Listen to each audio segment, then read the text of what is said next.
Good evening and thank you for joining us. We begin tonight in central Hamilton, where police are investigating the city's first murder of the year. Yeah, they say yesterday evening a 39-year-old Hamilton man is dead after being shot and dumped in the Stinson area, leaving investigators with a search for a vehicle connecting the killings. Jason Kaidola reports.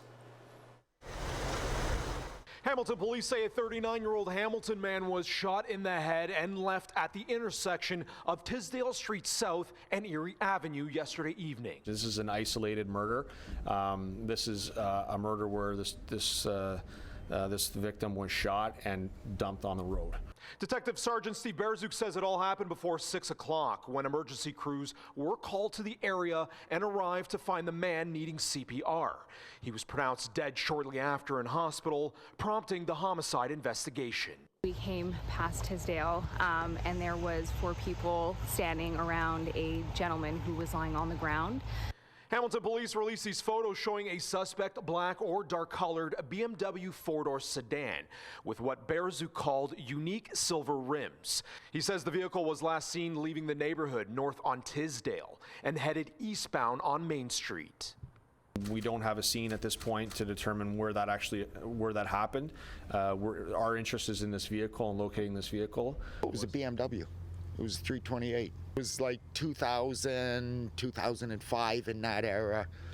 Instead of having the double, it had the 2 pipes side by side. I mean, they were looking at this vehicle. Resident Greg Olahan says the body was found in this area where there appears to be a blood stain.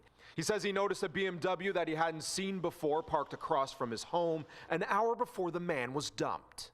He says, oh, that looks like the neighbor's car, but it wasn't because I turned around and saw it. And all I just said, that's odd, and we left. Police say the victim's identity won't be released until all family members are notified. It wasn't random. That was not random. You don't shoot nobody in the head it's random. There's somebody that's meant for something.